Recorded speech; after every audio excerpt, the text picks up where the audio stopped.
I've been thinking about the concept of a higher power.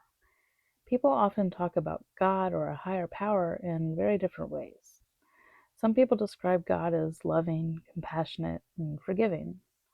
Other people describe it as strict, judgmental, and constantly watching to see if you've done something wrong. And that made me wonder about something interesting. What if the way we imagine a higher power says just as much about us as it does about the higher power? Psychology suggests that humans often project their internal beliefs onto the world around them. If someone believes people are generally good and worthy of love, they may imagine God in a similar way. But if someone grew up in an environment where authority felt harsh or controlling, their idea of God might reflect that too. In other words, our concept of a higher power might sometimes mirror our own psychology.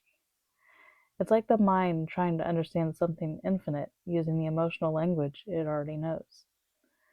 Some people imagine a higher power as a person, and some people imagine it as nature, and other people imagine it as energy that exists in everything.